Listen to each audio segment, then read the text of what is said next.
चलिए, good evening to all of you. English classes में आप सभी का हार्दिक स्वागत है, welcome. Today will some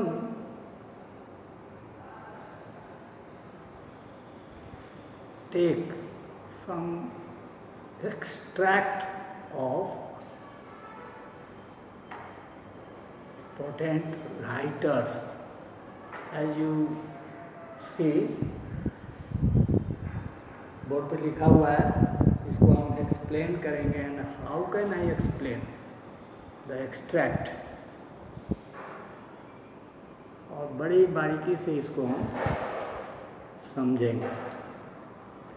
As I had not come to take anything from the forest, the birds and animals soon grew accustomed to my face, or possibly they recognized my footsteps.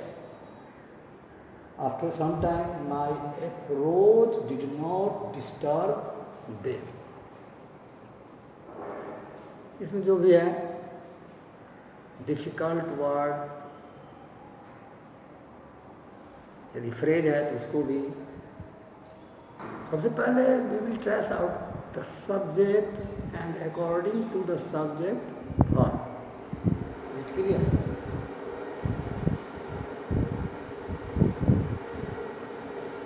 जैसा कि आप देख रहे हैं, as I had, ये past tense से शुरू हो गया। Not come to take anything from the forest, जैसा कि मैंने जंगल में की कोई चीज़ लेने के लिए नहीं आया था। द बर्ड्स एंड एनिमल्स, सुन पक्षियाँ और जानवरों ने जल्द ही एकस्टम्ड टू, मतलब होता है एकस्टम्ड टू मीन्स जान पहचान हो जाना, परिचित हो जाना, नहीं, बड़ा जल्दी उन लोग परिचित हो गए थे।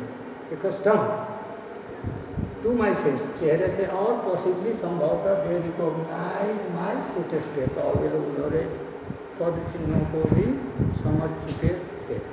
Footsteps, here they is come animals and birds, चिड़ियों और पक्षियों के लिए ये दे आया है। They recognise my footstep after some time, कुछ समय बाद, my approach did not disturb them. Approach यानी मेरा पहुंचना इन द फॉरेस्ट उन लोगों को किसी प्रकार का डिस्टर्बेंस पैदा नहीं करता था। Clear?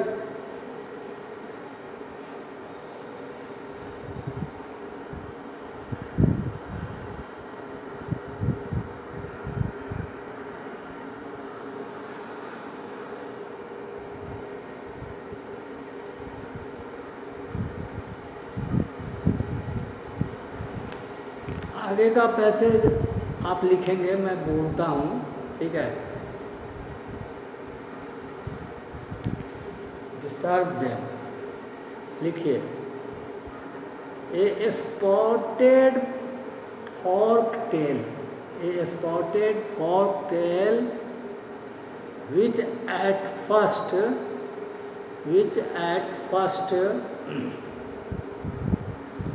used to fly away, now remained perched on a boulder in the middle of the stream, stream, stream, while I get across by means of other boulders only a few yards away. Now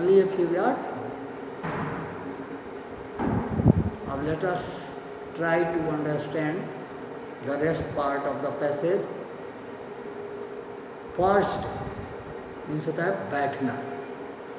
Forktail, F-O-R-K, forktail is a kind of bird. Boulder stone को बोलते हैं, पत्थर। Stream छोटी सी धारा, stream छोटी सी धारा को बोलते हैं, ठीक है?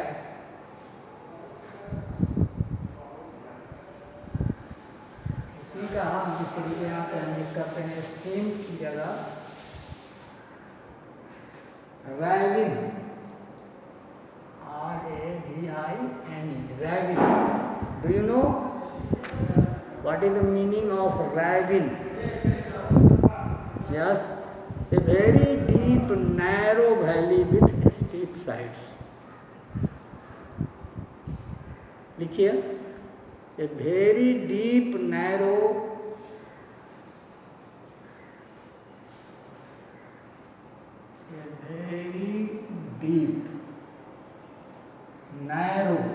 narrow means संकीर्ण, दुबला पतला संकीर्ण, ठीक है। Narrow valley with, valley means घाटी, ठीक है, विथ स्टीप साइड्स, स्टीप मतलब एकदम गहरा, steep side, that is called ravine. Clear. Get across यहाँ पे लिखा हुआ है, ये गलत है, गेट एक्रॉस, गॉट हो जाएगा, got across, got across.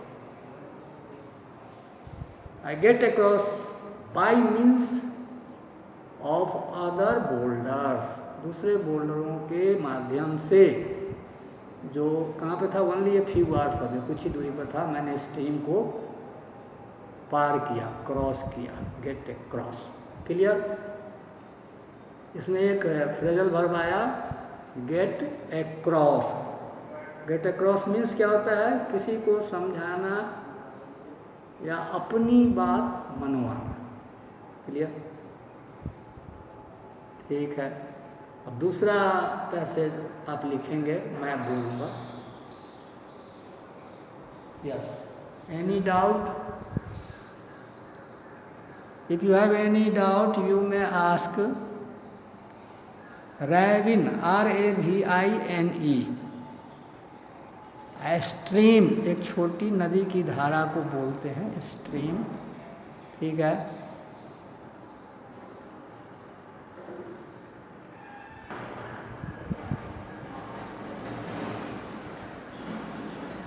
Next कैसे लिखेंगे? Are you ready? Yes. In a sudden decision not previously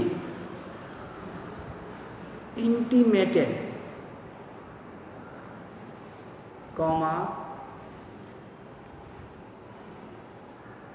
India became one of 13 nations, one of a 13 nation economic initiative led by the USA on Monday. As President Joe Biden unveiled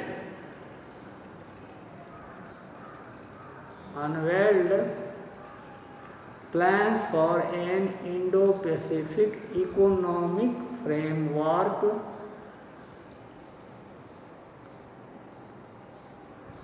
for prosperity. The initiative is touted, touted, touted,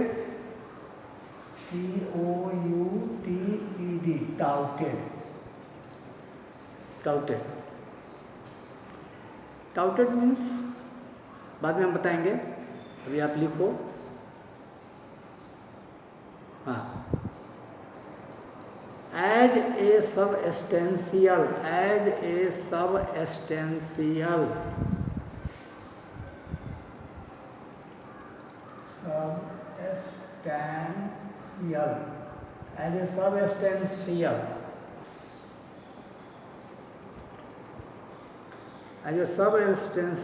step by the US as part of its decade-old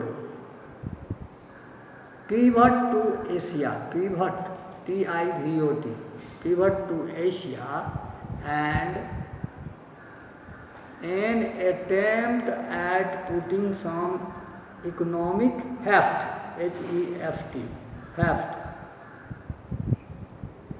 into the Indo-Pacific presence,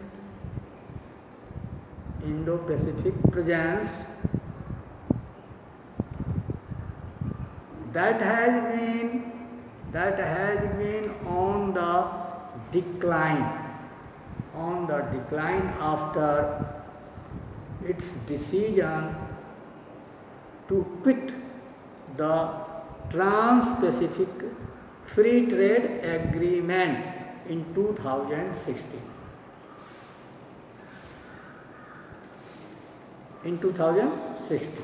अब इसको हम देखिए, इसको हम लोग कैसे analyse करेंगे। तो इन ए सडन डिसीजन, अचानक डिसीजन, फैसला, नॉट प्रीवियसली मतलब पहले से ऐसा नहीं इंटीमेटेड किया गया, सोचा नहीं गया था। उसमें India became one of A 30 nation economic initiative, उसमें से इंडिया को, जो 13 राष्ट्रों में से इंडिया को भी एक इनिशिएटिव के रूप में किया गया, जो लीड किया इंडिया ने, by the US, United state USA, proper नाम है USA। इसके पहले जैसा एक रूल है, द लगाते हैं, द लगा हुआ, क्लियर। On Monday,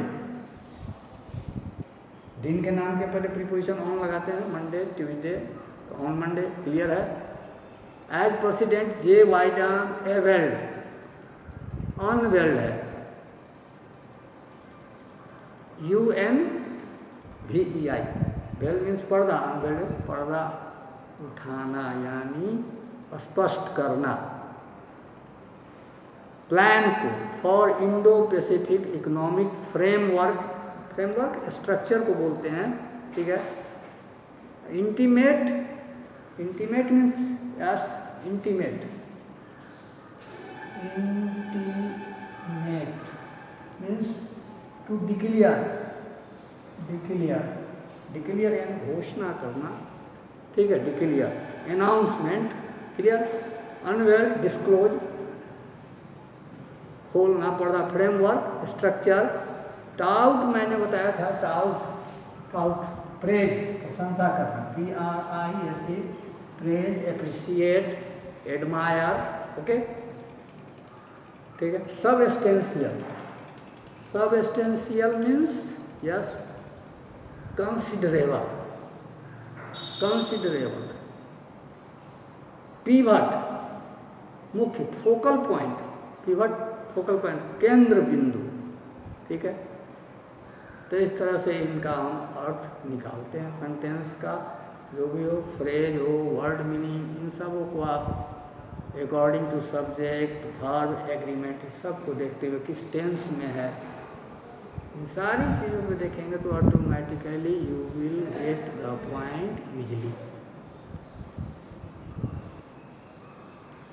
clear.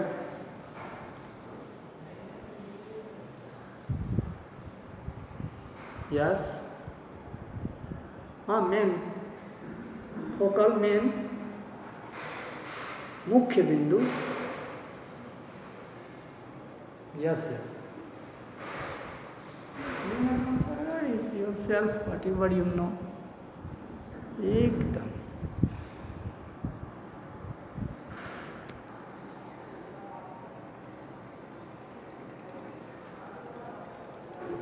चलिए, there is a sentence before you, as I have worked hard, I am confident to pass with flying colors.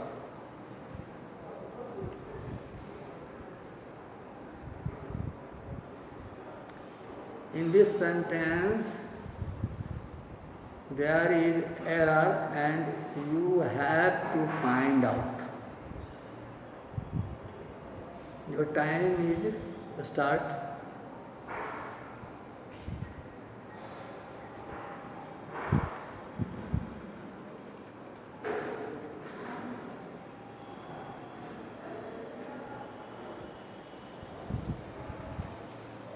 कि as I have work hard, जैसा कि मैंने कठिन परिश्रम किया है, I am confident to pass with flying colours. Flying colours flag है, it means to with good marks. Flying colours का मतलब होता है अच्छे अंकों से, अच्छे स्कोर से हासिल करना। तो एक गलती है इन दिस सेंटेंस, क्या है देखते हैं। कॉन्फिडेंट टू की जगह हम ऑफ करेंगे, कॉन्फिडेंट ऑफ, और जब ऑफ आ गया तो पास को हम पासिंग में कर देंगे। क्लियर? तो आंसर क्या हो जाएगा, as I have work hard I am confident of passing with flying colours. Confident of, clear?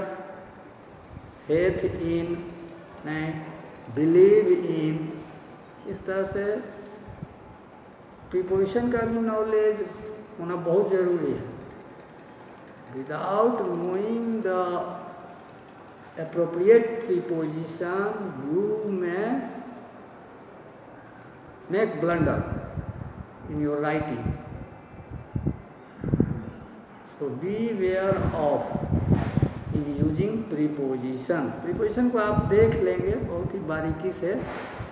तो कॉन्फिडेंट ऑफ, ठीक है, क्लियर? ठीक है, देखो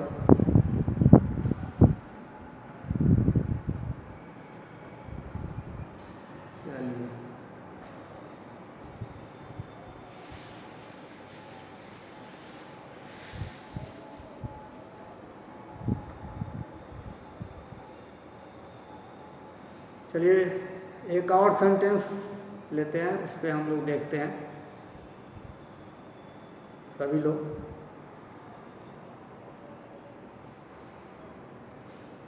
देखिए, लिखिए, she is more beautiful, more beautiful of two girls. She is more beautiful of two girls. चलिए आपका समय स्टार्ट होता है। She is more beautiful of two girls. हाँ,